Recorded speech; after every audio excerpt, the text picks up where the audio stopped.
Hey, how's it everybody? We are on part number 2 on how it's made, how a foil board is made. Back at Steve's Maui foil boards here at the Pauvela Cannery. And Steve got my board out of the machine, out of the CNC machine. I'm super excited about it. And we get a first look here. Nice, that's of course the foil box and everything. Yep. We noticed the tail. Explain real quick, why is the tail like, was it separate and glued on, or what's the story? What's the story with that? Yep, so this is just gluing up a blank, right? So the one part of the foam wasn't long enough to fit the full board on, so we just put a little tail section back here to make the full length of the blank fit the size of the board. Okay, really common, just so that our materials are used efficiently, reducing waste, trying to make sure we're getting every last bit of efficiency out of our materials. Nice, nice, very nice. And it's a 4.4 with 40 liters. That's what I wanted. But now that I'm seeing it, I'm a little scared if this is hopefully not too small for me, going down from like a 98 liter board. But I can't wait to try it out, and it's gonna also make for a great prone board. So we're gonna watch Steve work a little bit, and he explains what he does, because there's a lot of steps involved, and I think it's kind of interesting. And yeah, let's shoot away. Let's see what's going on. All right, so starting off, we're gonna put a layer of 4-ounce fiberglass down on the board. The reason for that is carbon doesn't really like to bond to plastics. So what'll happen is over time, the skin of your board will actually peel away from your inserts, and then your board leaks, and nobody likes that. So we're doing a layer of 4-ounce fiberglass first, more as a bonding layer. Then our 6-ounce carbon will go over the top of that. And then to finish it all off, we'll do a 2-ounce fiberglass layer just to kind of cap the whole board, make it completely watertight, and give a little better ding resistance as well. Very nice. Starting off, really the whole name of the game is keeping everything light. So we don't want to dump a ton of resin into the board. What's really common with most surfboard manufacturing is to lay your cloth out, pour your resin straight onto your cloth, work it through, wrap your rails. The disadvantage to that, especially with EPS, is it'll soak up a lot of that resin. So it's harder to make your resin fully wet out your cloth. So I'm kind of using a combined technique from vacuum infusion and traditional surfboard construction.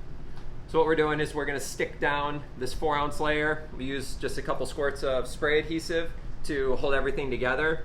Once the resin gets in there, it actually chews up the adhesive, and we get a really nice bond between our fiberglass and our foam. This is more of a dry layup, so it lets us really work the cloth and fabric, especially into these channels and contours back here. It can get a little tricky to work your fabrics into it. So doing it dry just lets us make sure everything lays down perfectly flat and smooth, exactly how we want it. And if we do make a mistake, we don't have resin that we're working against, so it's really easy to pull it back up or adjust it a little bit so that we get a good clean lamination. So we're really working it deep into these channels here, making sure we don't have any bridging where the cloth isn't fully sticking to the foam, working it down into every single contour,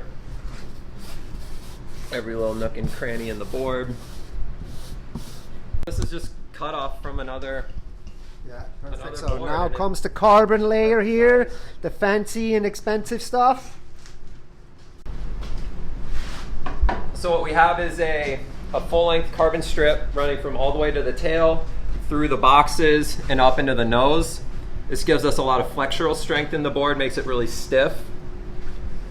Then we have 2 patches back here. This larger one, the reason that we cut all these on an angle is we don't want to create a shear point across the board. We want the load from the foil, so the foil's pushing down into the board.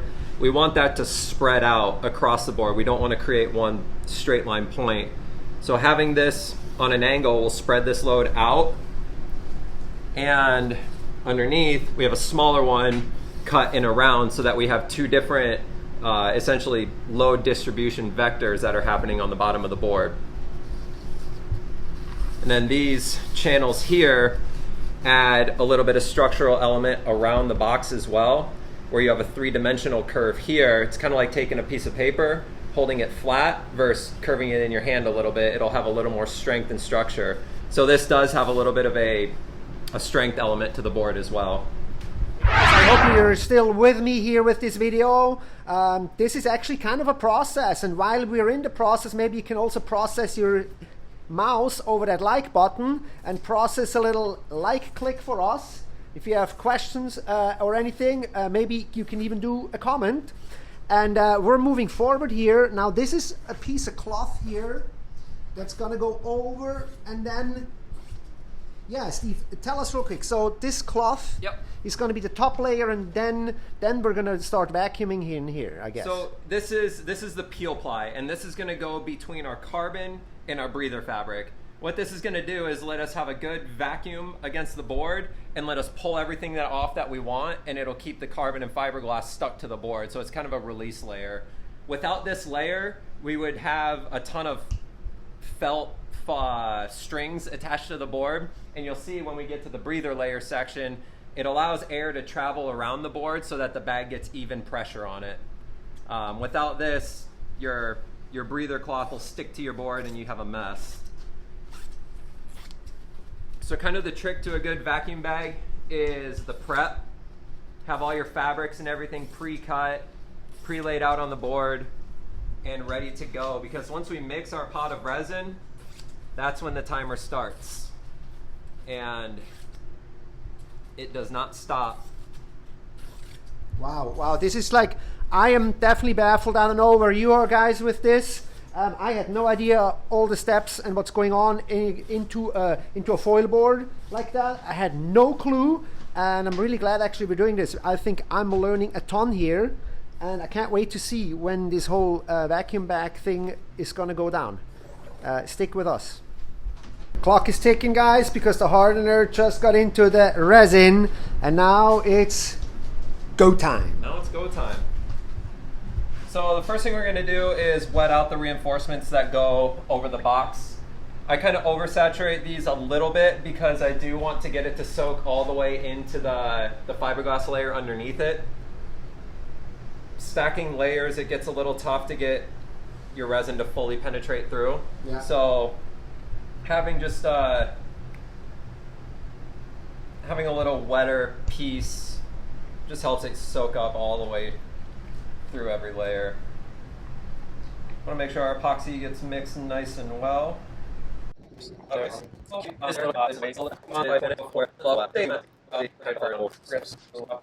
Getting infused with resin. Exactly. And then placed on top. Another thing that I did not realize. I thought this is going to be laying on the board and then just pour resin over it. But no. Because we don't need to put too much resin. It's all enough if this is just wet enough to stick. Exactly, just enough.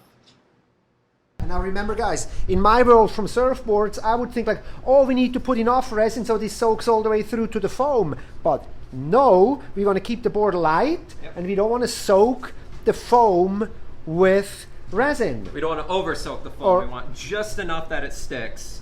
The vacuum is going to really help us get the pressure on the board too, and that's where we don't need to drench this thing in resin, because the vacuum is actually going to put mechanical pressure and compress everything together, kind of like a pressure cooker.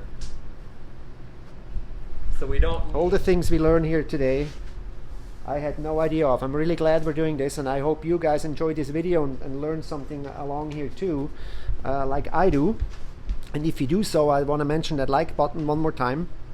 Or maybe even a subscribe. I mean, I don't want to overextend myself here. Come on, no. But subscribe would be really cool. No, it's free. It helps the algorithms with YouTube and Instagram and Facebook, and where we all have these videos. So yeah, wow. Hey, think about it.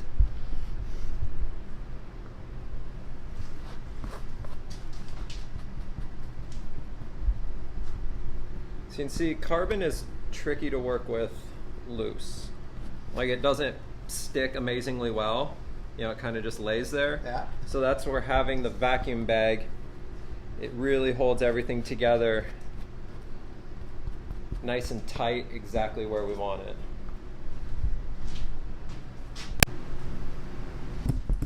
Yep, so just using... Now it looks like traditional surfboard making. We have resin being poured on the outer layer and being squeegeed into the fabric.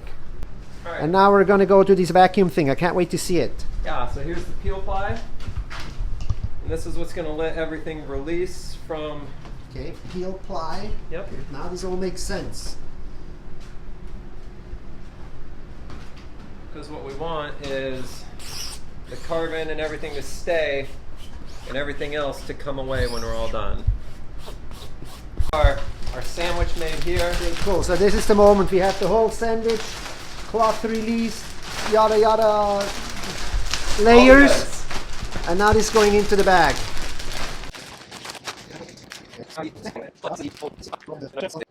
And that's really all this is a really fancy Ziploc bag. Funny story, when the very first foil tail wing I made, I actually used a Ziploc bag as my vacuum bag. Ah, that's awesome. It's a little creativity with some products around your home, and you can do this with pretty much anything. I used Costco paper towels as my breather cloth, and just some painter's plastic for the release film. Out of the way here. Okay. Okay, now comes the Vacuum hose. woohoo. So this guy's gonna plug in And how long is it gonna stay vacuumed? for 24 hours. Oh, So I'll okay. come back So and this grab is it it. tomorrow morning. So this is it, guys. We're almost concluding here. This is 24 hours. Now it's gonna stay inside this bag. Yep. And tomorrow morning. But the machine doesn't have to be on for 24 hours. Once it's sucked out, it's sucked out. I'll leave it on just in case there is a small leak in the hose or in the vacuum anywhere in the system. We don't want to have vacuum pressure release. We want to hold pressure the whole time. Okay. So I leave the pumps running. We have good vacuum pumps here, and they're kind of built for Okay, it. and I so. was expecting a huge compressor coming on, making it. big noise, and that's actually it. And That's you it. can see how this is slowly but surely getting vacuumed. So how cool is this, guys? We are vacuuming the board. This is all going to go on. The step will repeat itself on the top end. After that comes, what's after that? After that, we'll do color, and then Color. we'll do graphics. Color, graphics, and then I'm going to come back for the foot pads and to try this thing out. Yeah. And what's that about? When is the next video? Maybe like 2-3 weeks from now about it? Yeah, 2-3 weeks. Yep. Okay, cool. So always on Tuesday. So 2 more Tuesdays and on no later than the 3rd Tuesday. So that makes us at the end of the month. Hopefully a little earlier because I want to try it out now. And then we'll be back and we'll go to the beach and try this thing out. How's that? All right, cool. Thank you guys so much and we'll see you in the next video.